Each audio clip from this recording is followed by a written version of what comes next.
estábamos en todo ese proceso de separación y él nos miró y dijo,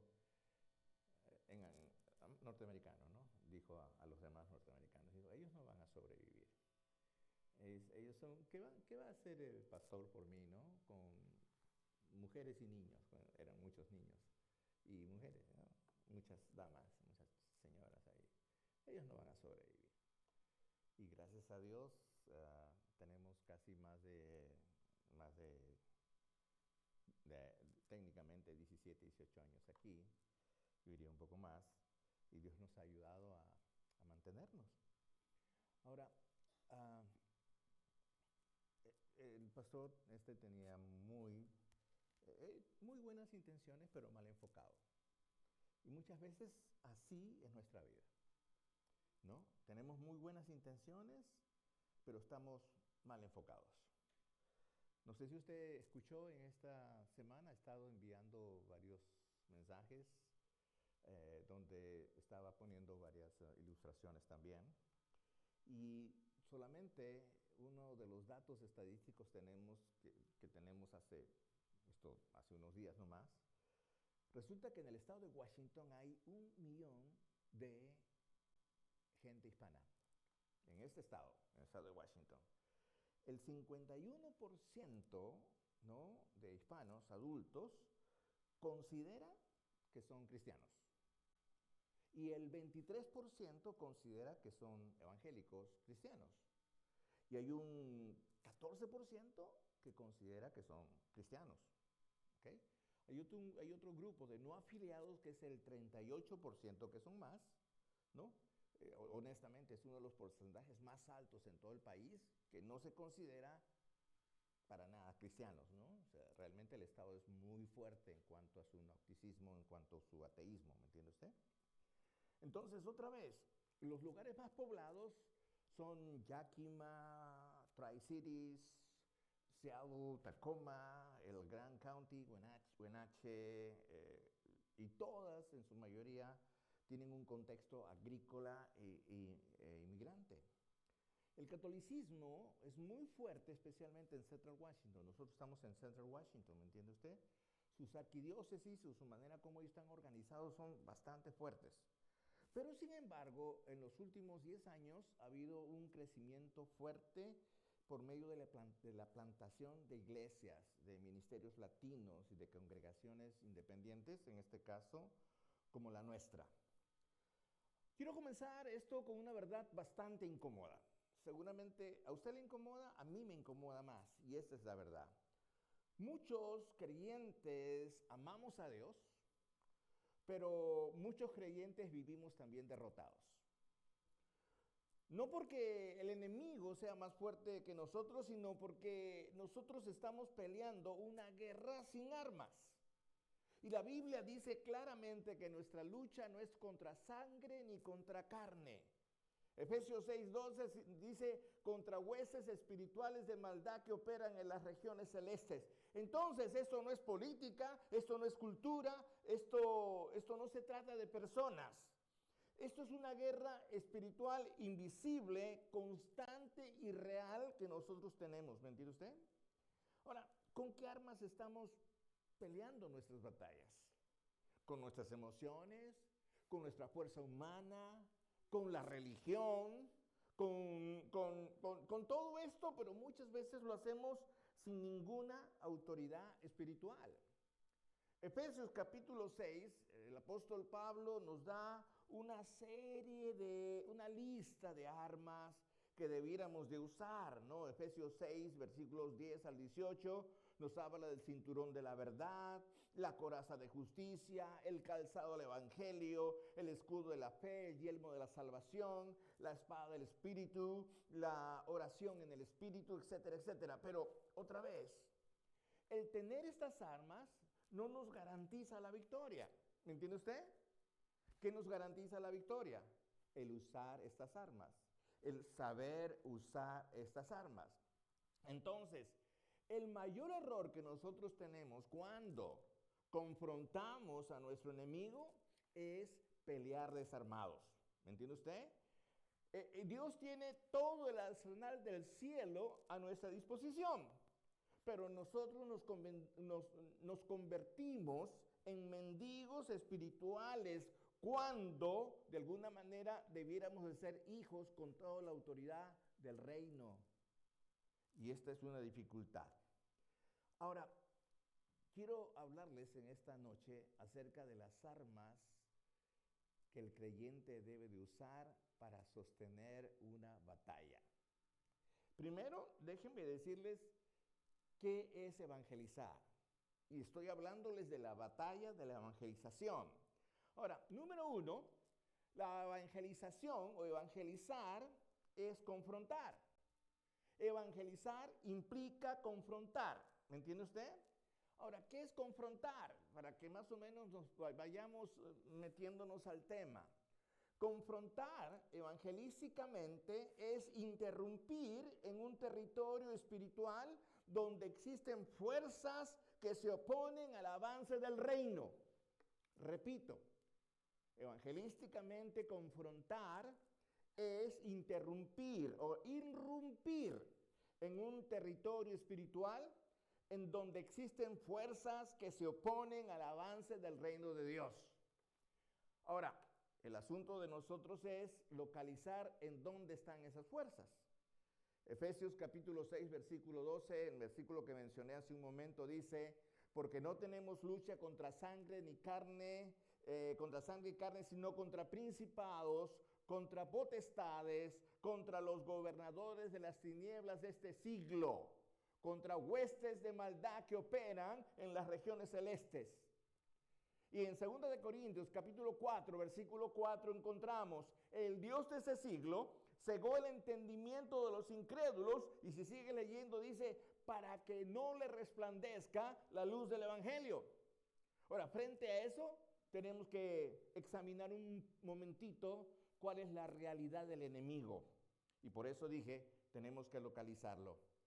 Primero que nada, Dios nos ha advertido que nuestro enemigo es un ser que de alguna manera está lleno de dardos, que los tira, que está tratando de enfocarlos en nuestro ser. ¿Me entiende usted? A eso le llama dardos de fuego, ¿no? Atacando nuestra mente y buscando que impedir la evangelización. Efesios capítulo 6, versículo 6 dice, tomad el escudo de la fe con que podáis apagar los dardos del maligno. Ahora, esto no es un sueño, esto es una realidad. El maligno existe y el maligno te tiene en su mirada, te tiene en su enfoque y no falta día ni momento en que no está tirando los dardos de fuego, el cual tú tienes que apagarlos. Daniel capítulo 10, versículo 13, por ejemplo, nos está hablando acerca de una resistencia territorial. Daniel 13 dice así, mas el príncipe del reino de Persia se me opuso durante 21 días, pero he aquí, Miguel, uno de los principales príncipes, vino para ayudarme y quedé allí con los reyes de Persia. Ahora, hay una implicación bastante espiritual y teológica en cuanto a este versículo, pero quiero que entienda, dice, mas el príncipe del reino de Persia se me opuso. Ahora, cuando estamos hablando de esto, estamos hablando de una resistencia espiritual al nivel territorial. ¿Y qué tiene que ver? El enemigo tiene un territorio. Y es posible que este enemigo considere que tu casa es parte de su territorio. Es posible que este enemigo considere que el hijo, la hija, el niño, el abuelo, cualquier persona familiar dentro de tu casa es un agente espiritual el cual Satanás puede gobernar y tomar en serio para que destruya tu capacidad de evangelización. Y es por eso que muchas personas dicen, yo hablo con mi hijo, o hablo con mi hija, hablo con mi padre, hablo con mi madre y no me escucha. No es que no te escucha. Ya escuchaste lo que mencioné en 2 Corintios 4:4. El Dios de ese siglo cegó el entendimiento de los incrédulos para que no les resplandezca la luz del evangelio. No te olvides de ponerme el tiempo. Entonces, ¿qué cosa quiere decir eso? Ahora, quiero que lo entienda porque esto es el eje, el punto central por el cual usted tiene que comenzar a respirar a partir del día de hoy que escuche este mensaje. ¿Por qué? Hechos capítulo 26, versículo 18 dice así: para que abra sus ojos, para que se conviertan de las tinieblas a la luz y de la potestad de Satanás a Dios, para que reciban por la fe que es en mí perdón de pecados y herencia entre los santificados. ¿Me comprende usted? Herencia entre los santificados. El otro día estaba haciendo alusión del infierno y les decía, ¿quién de ustedes o quién de nosotros les gustaría visitar el infierno? A ninguno de nosotros, ¿verdad? Pero la otra cosa es importante que usted entienda. Nosotros hemos sido liberados del infierno, pero las personas que viven cerca de nosotros, a quienes amamos, honramos, respetamos, no. Las personas las cuales les hemos dado nuestro amor, nuestro cariño, como dije, pueden ser padres, hijos, nietos, abuelos, vecinos, personas de trabajo, personas de confianza que amamos toda la vida. Qué triste sería si se mueren y se van al infierno, ¿me entiende usted? Ahora, ¿qué cosa quiere decir esto?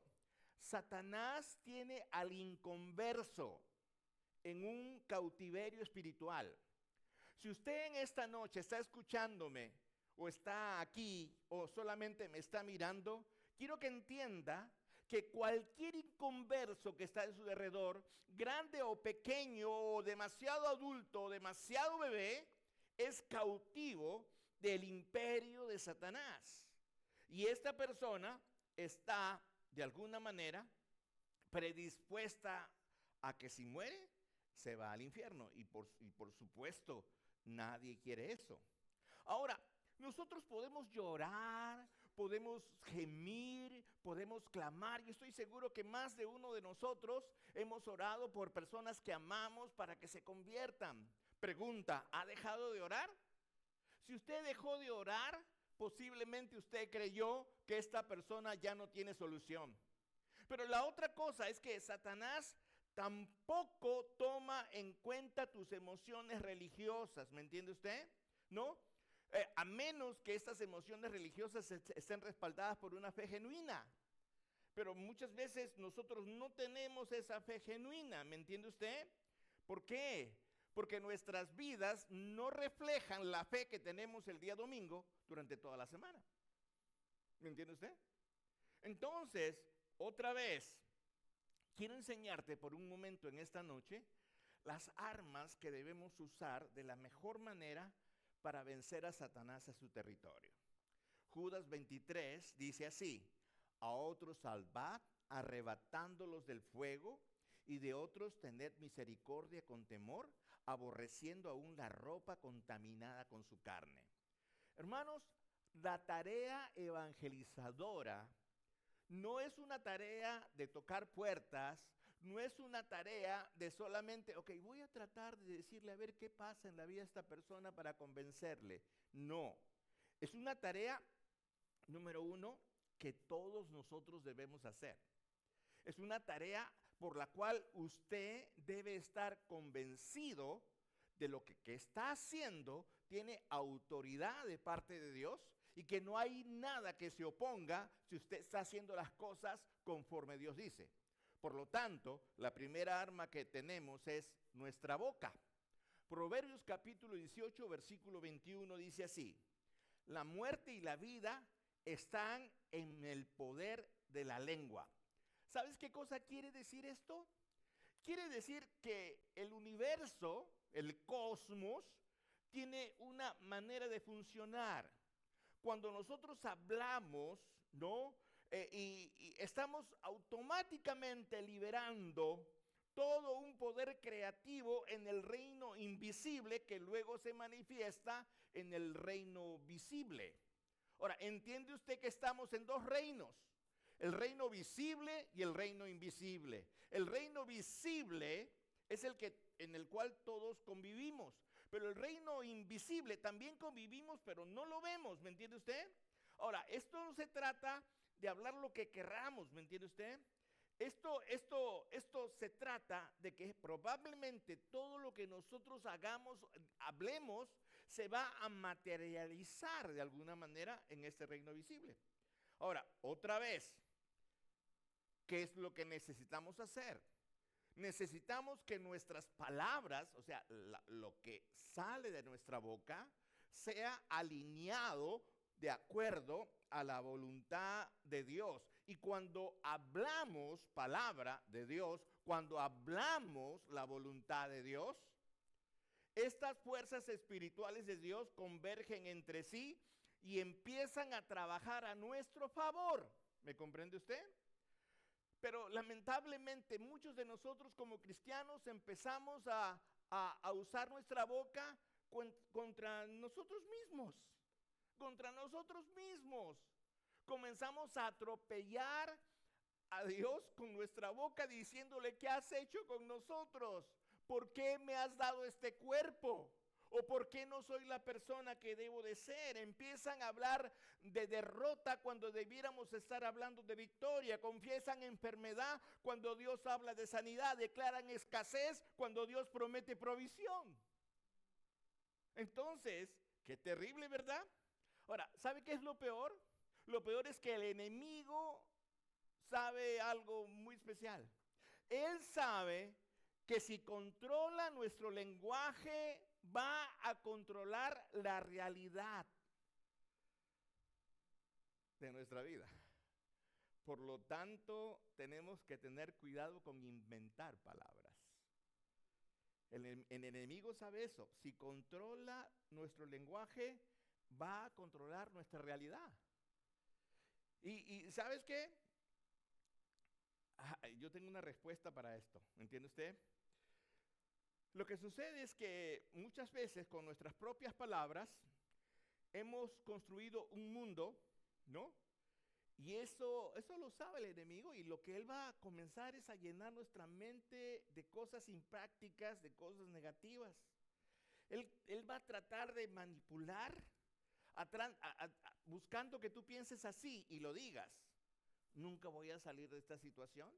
Mi vida siempre va a estar llena de pobreza. A mí siempre me pasa lo mismo. Ya no puedo más con esto.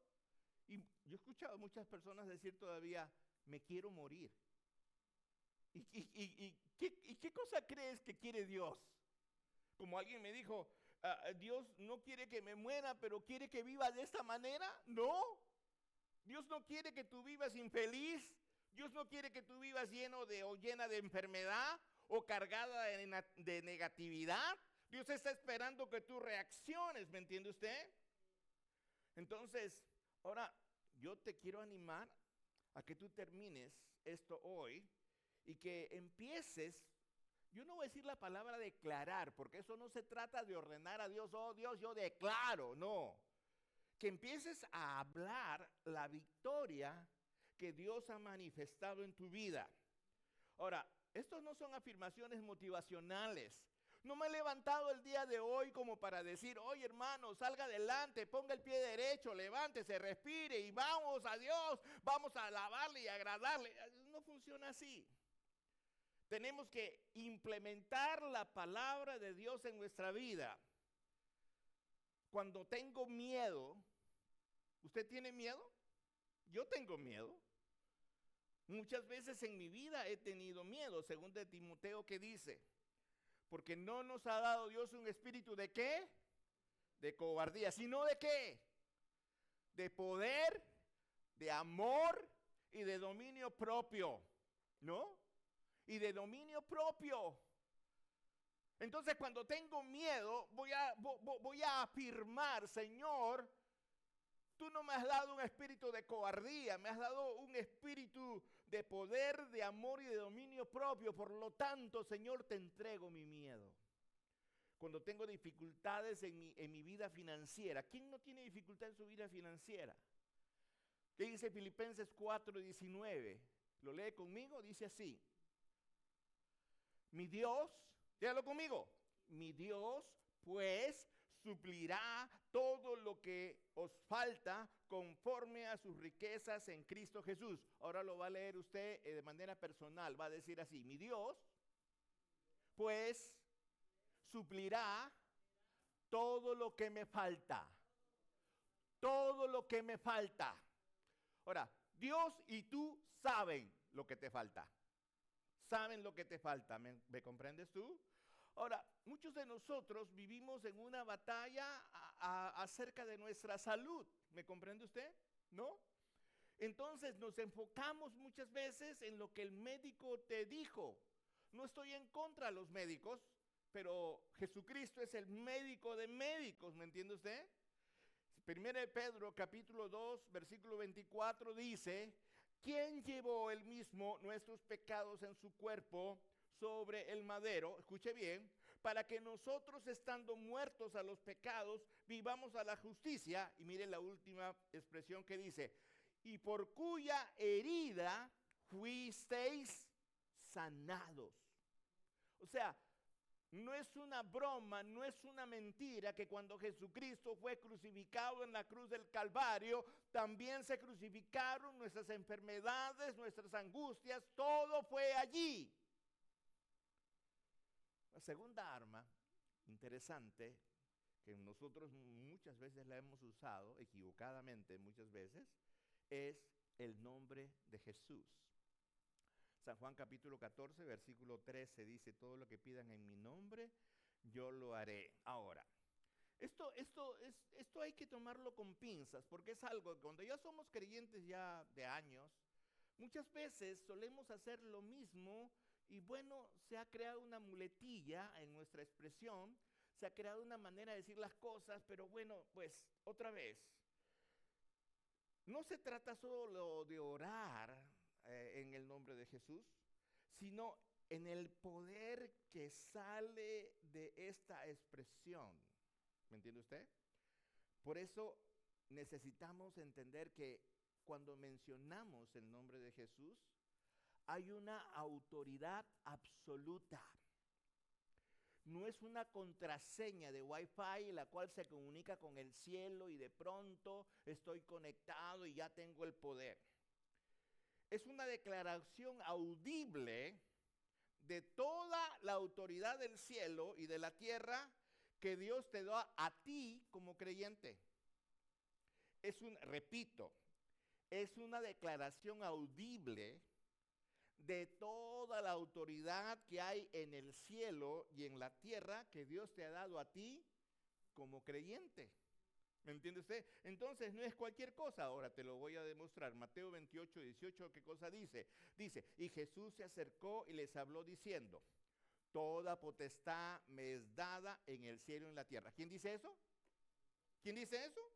Jesús. Ahora Jesús en San Juan 14, 13, ¿qué dice? Todo lo que pidieres al Padre en mi nombre lo haré, para que el Padre sea glorificado en el Hijo. Y si pidieres algo en mi nombre, yo lo haré.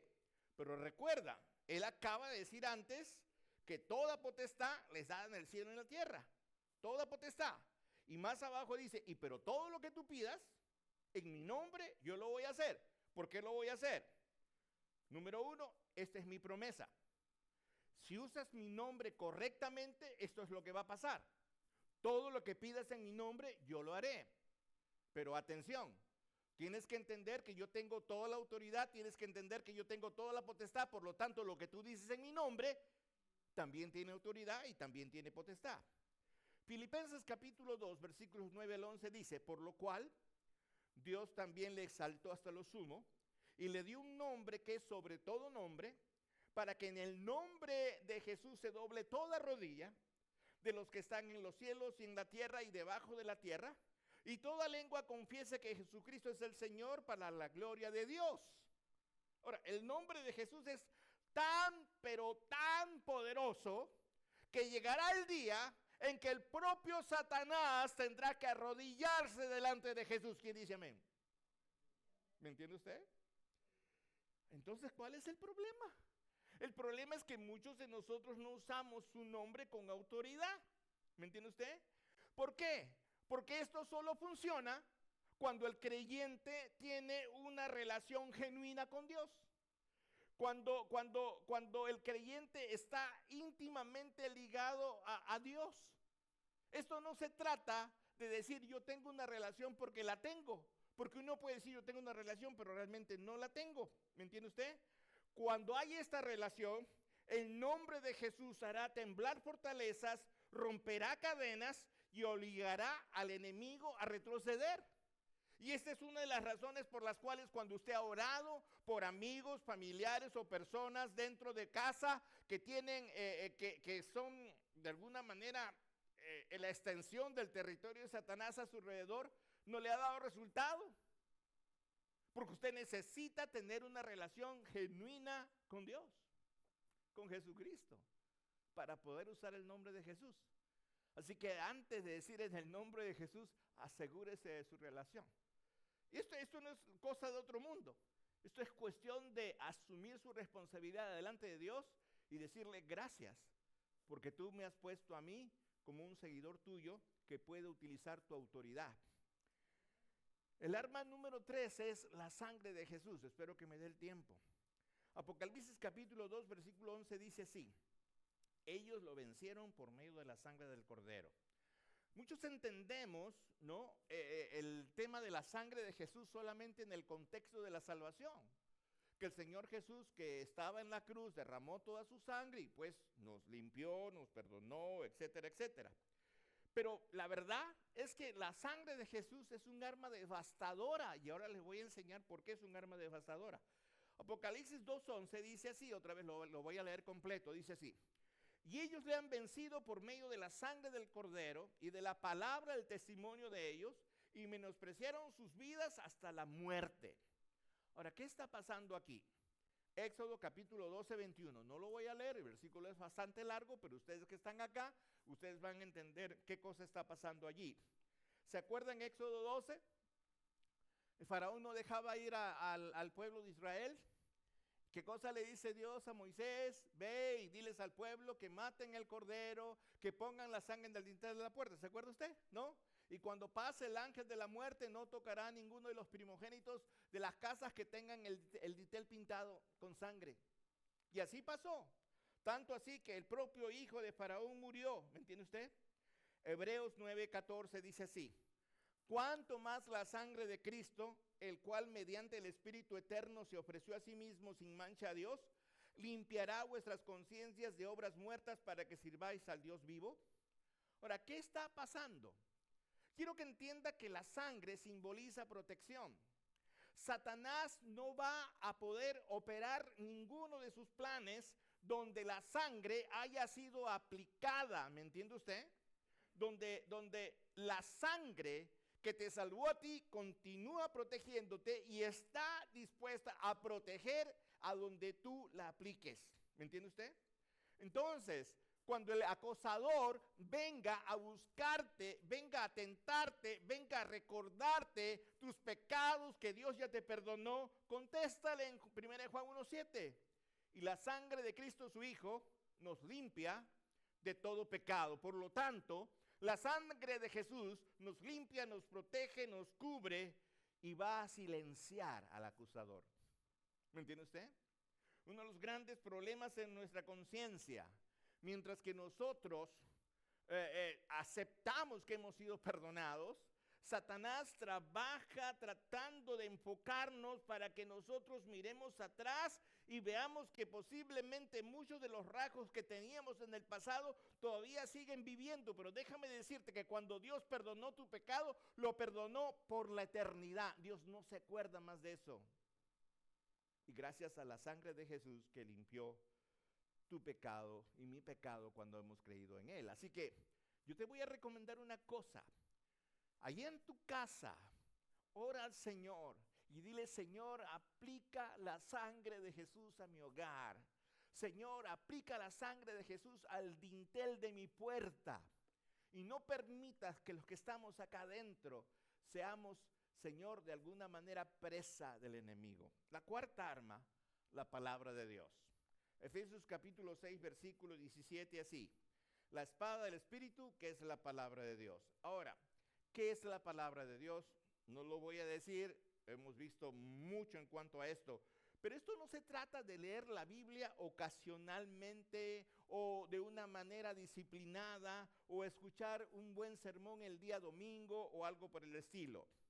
Cuando Efesios 4:17 dice, tomad el yelmo de la salvación y la espada del Espíritu, que es la palabra de Dios, está hablando únicamente, realmente, de la única arma ofensiva que tiene el creyente. Porque todas las demás armas son defensivas. Todas las demás armas que utiliza el creyente son para defenderse. Pero la palabra de Dios es la única arma ofensiva. Es decir, arma de ataque, arma que penetra y arma que destruye. Te voy a decir cómo funciona. Mateo 4:7 dice, Jesús le dijo, escrito está, no tentarás al Señor tu Dios. Ahora, ¿qué está pasando? ¿Recuerda usted cuando aparentemente, simbólicamente, o alguien dijo que esto es real? Bueno, Jesucristo fue llevado, dice la Biblia, en espíritu al desierto, etcétera, etcétera. Bueno, quiero que entienda una cosa. Sí, Satanás está provocando, tentando al Señor Jesús. Y Jesús le dice, no vas a tentar al Señor tu Dios. En ese momento, Jesús mismo dice, yo soy el Señor tu Dios. Mateo 4:10, entonces Jesús le dijo, vete Satanás, porque escrito está, al Señor tu Dios adorarás y a Él solo servirás. Otra vez, Jesucristo está hablando de sí. Deuteronomio capítulo 6, versículo 13 es la cita que Jesús usa. Dice, a Jesús Dios temerás y a Él solo servirás, por su nombre jurarás. ¿Qué está pasando aquí? Lo que está sucediendo es que Jesús está repitiendo exactamente las escrituras para que el diablo huya. Es por eso es tan importante que usted pueda conocer la palabra de Dios, tener en su mente la palabra de Dios.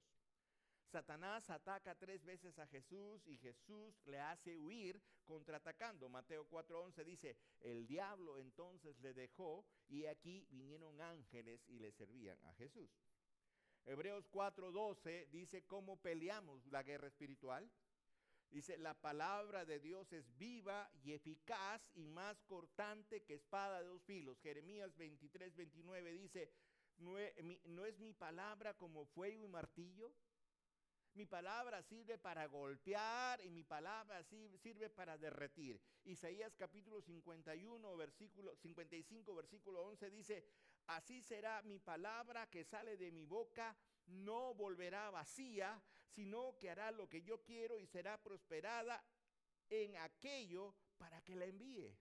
Por eso es importante reconocer la palabra de Dios, muy importantísimo. Arma número 5, la oración. Oh, pero pastor, nosotros oramos siempre, ¿verdad? Bueno, un ratito, quiero que tenga esto en mente, por favor. ¿Qué no es orar? ¿Qué no es orar? Bueno, todos entendemos que orar es hablar con Dios, pero ¿qué no es orar? No es mendigar. Y dentro del contexto de mendigar, por favor, no es robar. ¿Me entiendes tú? Tampoco es intentar convencer a Dios de que finalmente tiene que hacer algo por mí. Señor, yo te ruego, yo te pido, haz algo por mí. No es eso. La oración realmente dentro de este contexto es un ejercicio de autoridad espiritual en el reino invisible sobre el reino de las tinieblas, ¿no? Es tomar nuestra posición como hijos de Dios y coherederos con Cristo, ¿no? Como que nosotros tenemos el acceso al trono de su gracia, ¿me entiende usted? Mateo 18:18 dice, aquí es donde se cumple, dice, de cierto os digo, que todo lo que atéis en la tierra será atado en el cielo, y todo lo que desatéis en la tierra será desatado en el cielo. Entonces, ¿cuándo se cumple esto? Número 1, cuando oramos efectivamente, cuando oramos eficazmente, ¿me entiende usted? Cuando le decimos, Satanás, tú no tienes permiso en este lugar. Tú no tienes licencia para hablar o para meterte con esta persona. Por eso Santiago capítulo 5, versículo 16 dice, la oración eficaz del justo puede mucho. La oración eficaz del justo puede mucho. Entonces, la oración puede restaurar lo que se te ha robado. ¿Me entiende usted? Entonces, no es que tenemos que orar solamente por nuestros deseos. Tenemos que aprender a orar por todas aquellas cosas que están desalineadas en nuestra vida en cuanto a la voluntad de Dios. Hay muchas cosas de nuestra vida que están desalineadas. Hay cosas que nosotros decimos que no entendemos o que no estamos haciendo porque tenemos una manera de pensar y le decimos a Dios, oye Dios, discúlpame, ¿no? Pero yo oro así porque yo pienso así, porque yo creo así. Y tú crees que Dios te va a contestar.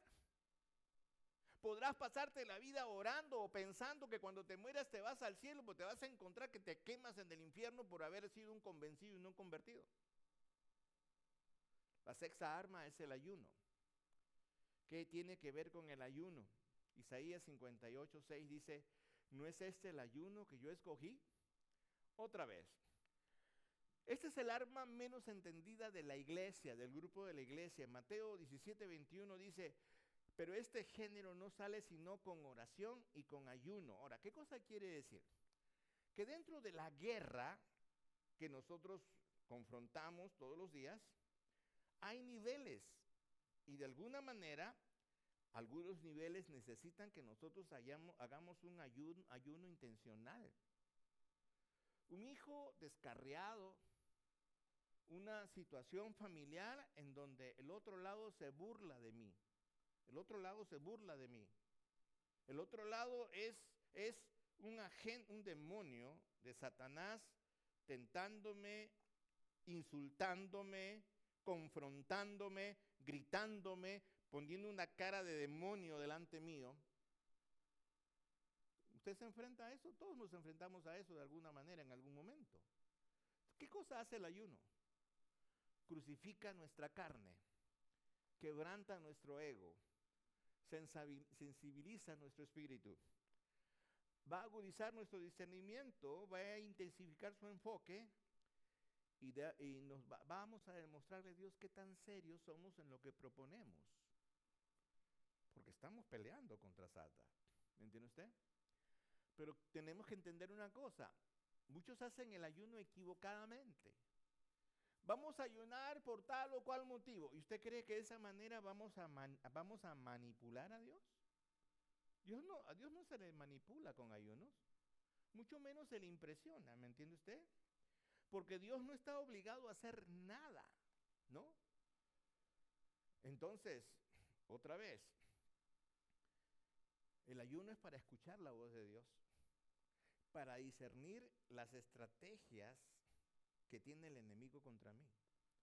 Isaías 58:6 dice así, ¿no es más bien el ayuno que yo escogí desatar las ligaduras de impiedad, soltar las cargas de opresión y dejar ir libres a los quebrantados y que rompáis todo el yugo? Ahora, nada es mágico, nada es automático, ¿entiendes?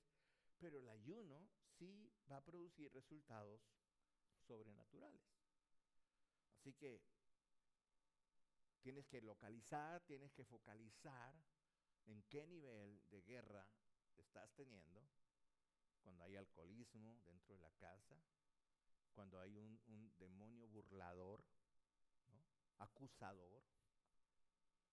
Una cosa sí va a ser, el demonio va a agarrar y te va a decir algunas cosas que cree que tú haces o que tú has hecho.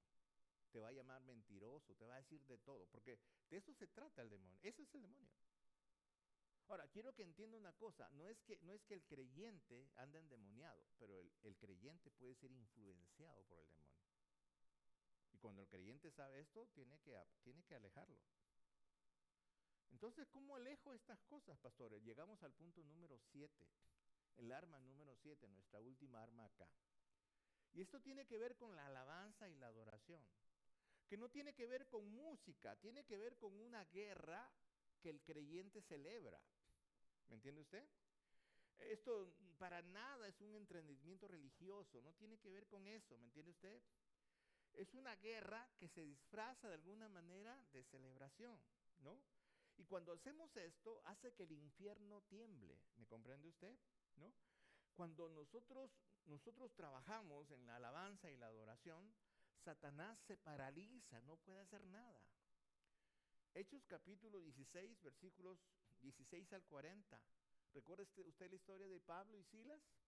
Habían sido tomados prisioneros. Dice la Biblia que sus pies estaban en el cepo. Es dos palabras, una madera que tenía prisioneros sus pies y ellos no se podían mover, aparte que estaban encadenados en la cárcel. Y dice la Escritura que estando ellos allí, me imagino que esa cárcel debe haber sido horrible, ellos comenzaban a cantar y sus cantos se escuchaban tantos que la gente los escuchaba, y de pronto vino un gran terremoto, ¿me entiende usted? Y de pronto las rejas se abrieron y ellos tuvieron la oportunidad de salir, ¿me entiende usted? ¿Sabe? Cuando tú trabajas en esto, no es que la alabanza va a paralizar al demonio, la alabanza te va a cambiar a ti primero, ¿me entiendes tú? Esto no tiene que ver, esto no es una actividad emocional, esto es verdad, esto es serio. ¿Por qué?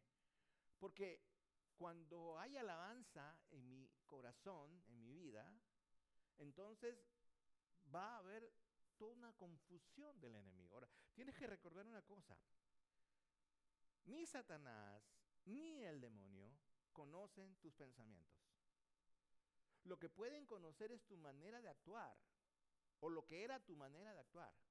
Lo que pueden conocer cuáles son tus caídas normalmente, y va a tratar de trabajar en eso y ayudarte a recordar que eres cualquier miseria delante de Dios y que Dios tiene vergüenza de ti. Si tú eres sincero, no lo va a lograr, porque le vas a decir que la sangre de Cristo te limpió de todo pecado. Pero, ¿qué cosa pasa?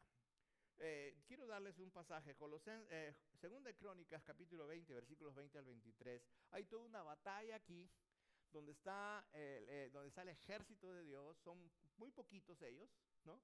Muy poquitos, pero vienen como 2 o 3 ejércitos delante de él, y los amonitas, los moabitas, ¿no? Y vienen a pelear, vienen miles, y ese día el ejército de Jehová iba a ser exterminado, todo el pueblo iba a ser exterminado. Los planes de Satanás eran exterminarlos. Los planes que Satanás tiene para contigo, para conmigo, es matarte.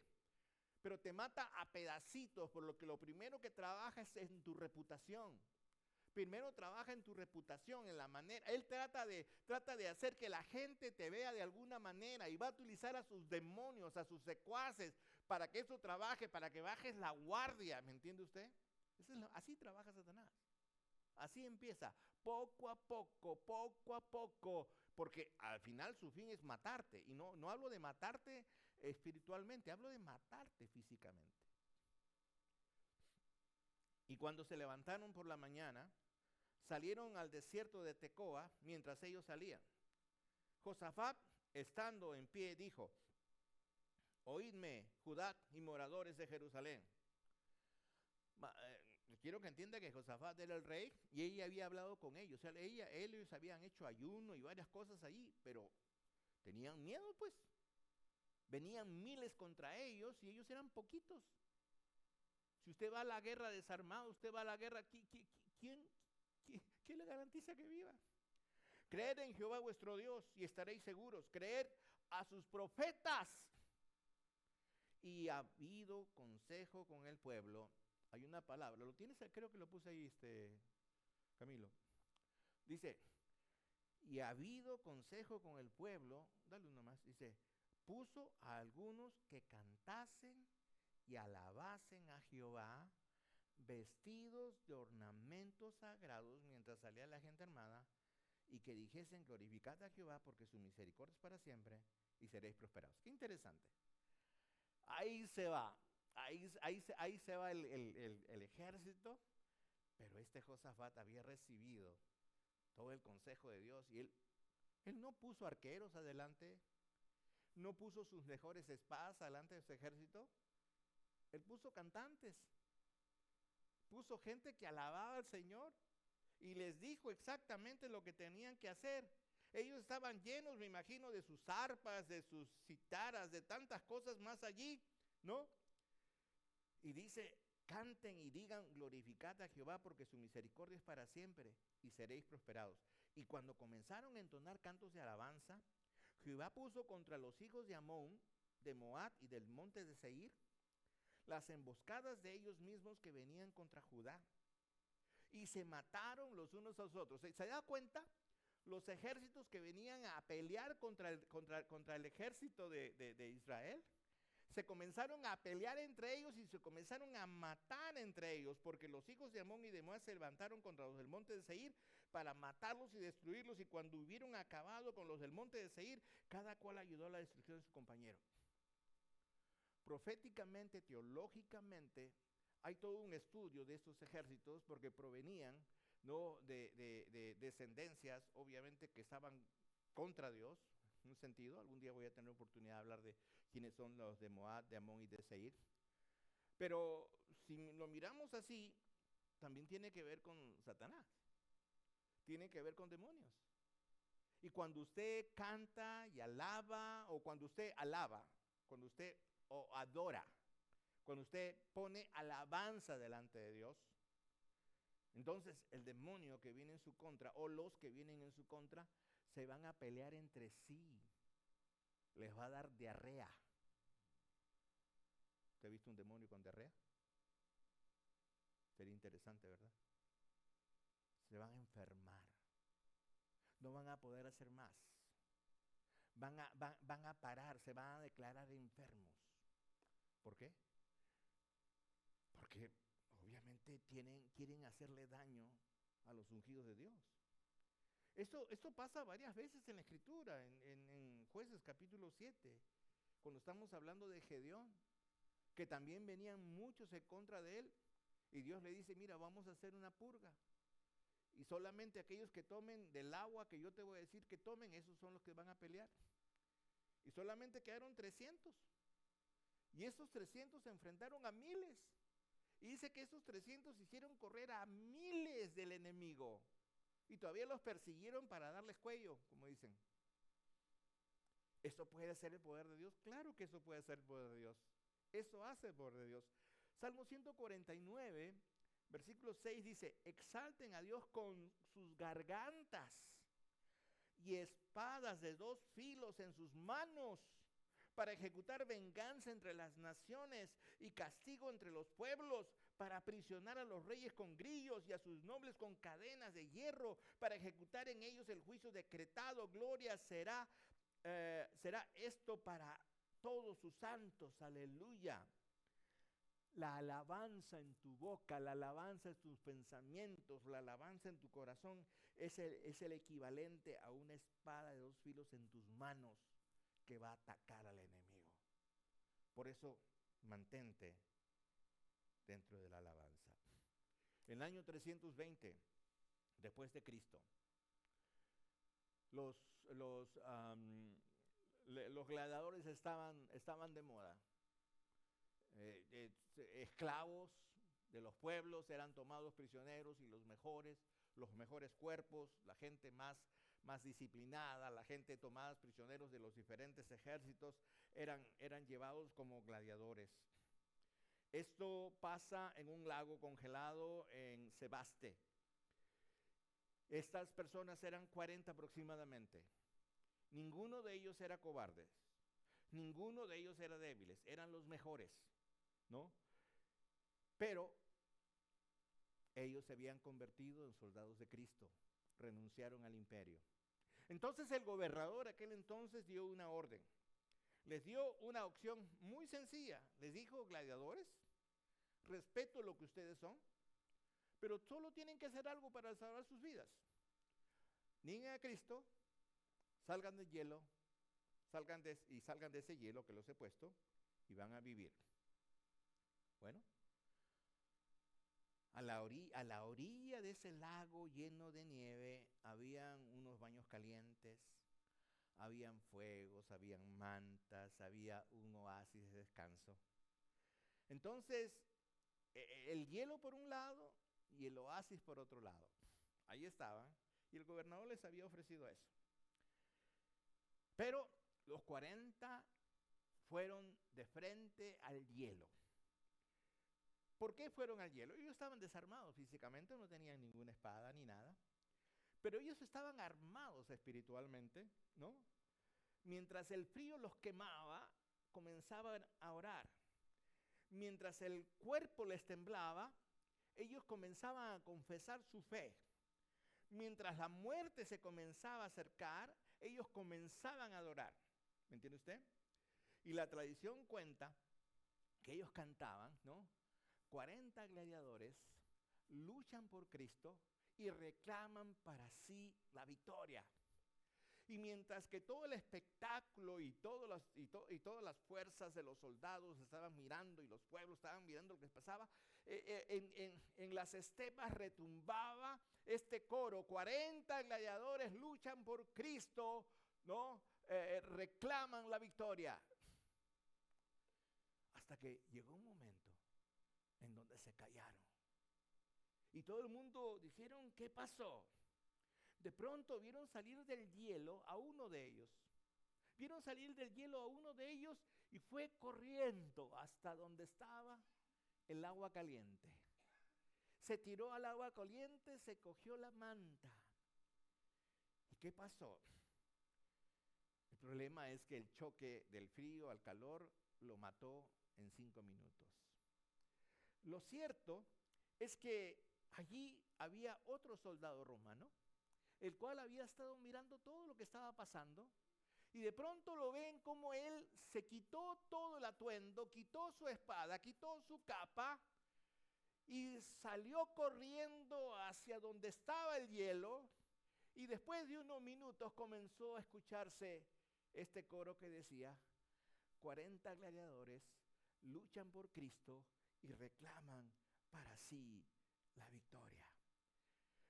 No maldecían, no retrocedían, ellos estaban dispuestos a hacer lo que tenían que hacer. Ahora, ¿esta es la historia del frío? No. ¿Esta es la historia del lago? Tampoco. Esto no es la historia sobre la persecución de los cristianos, ¿no? Esta es la historia sobre hombres, acerca de hombres que estaban peleando en favor de Cristo.